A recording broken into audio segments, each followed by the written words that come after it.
Volume tu paling kurang. Katakan perkataan yang sama kan. Adik mandi. Adik mandi. Adik mandi kan. Lain tak? Katanya sama. Tapi intonasi tu memberi maksud yang berbeza.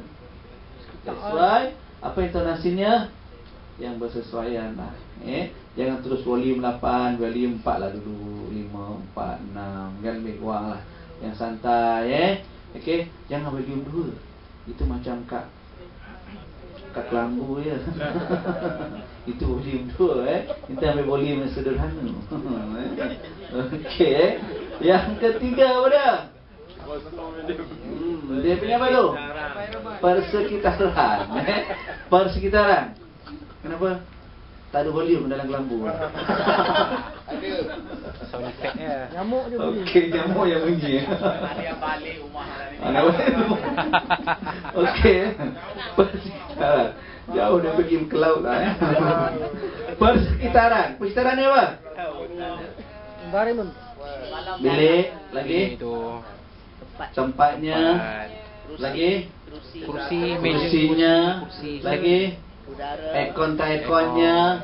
Lagi? lampu, Lihat. cahaya lampu, Pakaian yang tonton pakai. Cahaya. Termasuk juga apa? Lihat. Perfume yang tonton pakai itu menyesakkan ke? Ataupun menyesakkan, ada dua. Satu memang menyesakkan dengan apa ni, bau yang sangat orang tak selesa. Satu lagi dia menyesakkan langsung, baunya natural punya bau.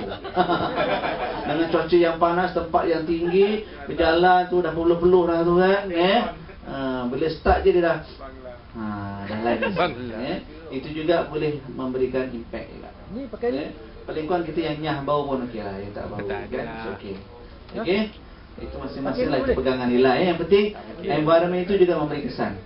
Sebab ada isunya juga, macam pelajar saya kan, satu hari dia cerita kat saya, cikgu, saya suka belajar matematik ni. Tapi cikgu kan, bila cikgu dua mengajar, lepas tu dia kata, okey anak-anak sekalian, belajar sekalian, buat latihan ini sekarang, dalam masa-masa 3 minit aja. Lepas tu dia akan pergilah daripada satu meja ke satu meja. Lepas tu nampaklah budak tadi, cikgu tu datang. Oh janganlah datang sini. Tapi makin lama makin dekat. Oh tidak, makin dekat. Oh memang sangat dia rasa tak tentera. Dia pun cakap dengan saya jumpa, cikgu nak tanya pandangan aja. Saya suka subjek tu, tapi yang dia punya bahawanya cikgu tu rasa sangat menyesatkan dan tak selesa. Apa maksud saya buat cikgu? Borak-borak bincang-bincang dengan dia, saya kata kat dia, agak-agaknya bila birthday cikgu tu.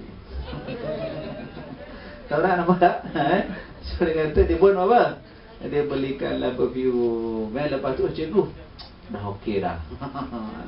Itu maknanya ada kesan itu yang saya katakan, walaupun persekitaran yang begitu dia memberi impact juga Dan lisan lagi dan ada suara iras masa berucap, lagi apa menumpukan posture yang terbuka ataupun yang kita tertutup ataupun kita begini tak terbuka tu terbuka, kita relax, duduk dia kan okey, menghadap kepada individu itu, condong sedikit, bersahaja dan relax. Dan kemudian kita akan tengok kemahiran membina silaturahim. Nampak right? Awal-awal kita sebenarnya sudah membina silaturahim suasana teraputik, jarak komunikasi kita, penampilan, ekspresi wajah, kontak mata, tahap tenaga. Itu semua non-verbal. Yang ni saya ingat tak ada dalam mata Saya ucap pagi tadi yang ni. Ada tak? Saya tambah nampak baru lepas tu ni yang kita buat tadi yang ni ada. Paling kurang ni apa ni? Dorongan minimal. Kita dah masuk tadi non-verbal, clear Sekarang kita masuk verbal. Yang pertama apa dia? Dorongan minimal. Ini yang paling simple yang kita boleh lakukan. Bila kita dah mula, okey, Cik Man, apa yang Cik Man nak share dengan saya hari ini? Dia mulalah cerita. Bila dah cerita, kita buat apa? Angguk. Ya. Okey. Ish. Macam tu ke? Kan kita punya itu semua non-verbal memberi dorongan kepada dia untuk dia bercakap. Walaupun kita tak bercakap perkataan yang banyak, itu sudah memberi maksud, memberi makna untuk yang kita ni memberikan, mendorong dia. Nampak kan? Itu dorongan minimal. Yang kedua ni kemahiran menyoal. Ni yang penting. Itu isunya yang menyoal ni. Macam mana cara kita nak soal. Lebih lagi Kenapa menyoal ni penting tak? Ya. Dan menyoal ni tuan-tuan memang dah terkenal dengan polisnya. So elakkanlah masa kita buat bimbingan tu yang terlampau push. Kita kena ada sedikit teknik kesenyapan. Sikit lah tu, biar dia cakap, jangan terus potong. Kita dengar, ya senyap dulu. Itu teknik kesenyapan. Biarkan dia bercakap dulu, sampai habis barulah kita. Benda tu ada tempoh lah, kita boleh agak lah benda tu. Bukan terus cakap potong. Kena pula yang bercanggah dengan nilai kita. Terus lagi kalau kita nak potong dia. Yang itu yang menyebabkan orang tak selesa. Terinterrupt kat situ, right? So baik, kamera menyoal ni penting tak? Sangat penting. Dia akan tujuannya untuk apa isu yang nak dibuat, bantu fokus, dapatkan maklumat, membuka jalan. Matlamat soalan terbuka ni ada dua. Soalan ada dua. Satu soalan yang terbuka dan satu lagi soalan yang tertutup. Nampak Terbuka ni apa contohnya? Terbuka ni apa? Nampak? Lagi? Boleh ceritakan tak? Lagi? Boleh jelaskan tak? Lagi? Apakah? Lagi? Apa maksud yang you sebut tadi tu? Lagi? Macam mana tu? Macam mana tu? Lagi? Boleh jelaskan tak lagi sekali apa sebenarnya yang berlaku? Itu terbuka. Kalau tertutup, bila? Kat mana? Dengan siapa?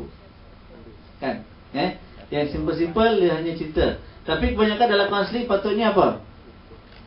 Kita akan bawa kepada soalan yang berfokus kat situ, menggunakan sama ada soalan terbuka atau soalan tertutup. Tapi lebih banyakkan soalan yang terbuka.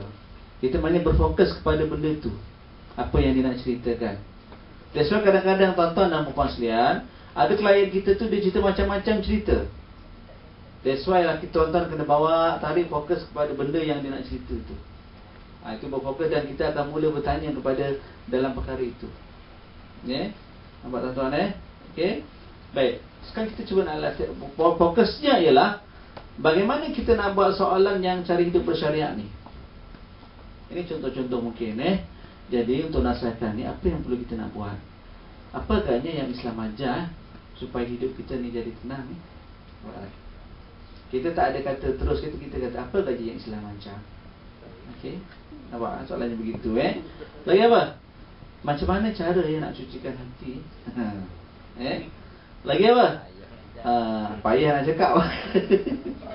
Apakah Allah ni menilai hasil kita ke ataupun usaha yang kita buat? Kan? Ini sebenarnya perlukan latihan bila buat soalan-soalan begini. Jom kita buat latihan sekejap.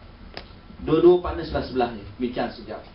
Pertama tuan-tuan, cara nak buat ialah tuan-tuan bina ayat-ayat pernyataan yang tuan-tuan nak buat. Ayat-ayat pernyataan. Contohnya apa? Setiap yang hidup akan menemui kematian. Itu pernyataan kan. Kita nak kaitkan dengan benda tu yang kita nak tanya. Apa agaknya soalnya kita ubah kepada ayat soalan. Nampak?